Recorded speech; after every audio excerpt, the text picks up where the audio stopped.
ਉੱਥੇ ਕੋਈ ਬੰਦਾ ਤੁਰਾ ਜਾਂਦਾ ਸੀ ਅੱਛਾ ਜੀ। ਤੇ ਰਸਤੇ ਦੇ ਵਿੱਚ ਹਲਵਾਈ ਜਲੇਬੀਆਂ ਕੱਢਦਾ ਸੀ। ਅੱਛਾ ਜੀ। ਦੇਸੀ ਘੇ ਦੀਆਂ ਜਲੇਬੀਆਂ ਬਹੁਤ ਸੋਹਣੀਆਂ ਲੱਗਦੀਆਂ, ਖੁਸ਼ਬੂ ਉਹਨੂੰ ਬਹੁਤ ਸੋਹਣੀ ਲੱਗਦੀ ਸੀ।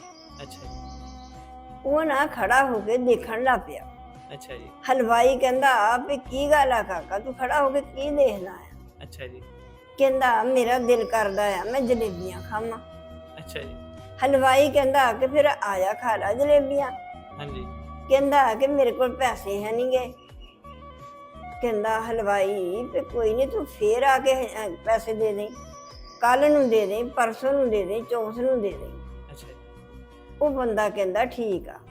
ਇੱਕ ਪੌਡਾ ਚੜਿਆ, ਦੋ ਪੌਡੇ ਚੜਿਆ, ਤੀਸਰਾ ਚੜ੍ਹਨ ਲੱਗਾ ਤੇ ਦਿਲ ਵਿੱਚ ਕੀ ਸੋਚਿਆ, ਇਹ ਜਿਹੜਾ ਮੈਂ ਹਲਵਾਈ ਨਾਲ ਆਧਾਰ ਕਰਨਾ ਆ ਤੇ ਉਹੀ ਮੈਂ ਆਪਣੇ ਮਨ ਨਾਲ ਆਧਾਰ ਕਰ ਲੈਣਾ। ਅੱਛਾ ਜੀ। ਵੀ ਜਿੱਲੇ ਪੈਸੇ ਹੋਊਗੇ ਮੈਂ ਫੇਰ ਜਲੇਬੀਆਂ ਖਾ ਲਊਂਗਾ। ਅੱਛਾ ਜੀ। ਤੇ ਉਹ ਪਿੱਛੇ ਨੂੰ ਮੋੜਨ ਲੱਗਾ। ਹਲਵਾਈ ਕਹਿੰਦਾ ਵੀ ਕੀ ਗੱਲ, ਤੂੰ ਗਾਂ ਕਿਉਂ ਨਹੀਂ ਆਇਆ?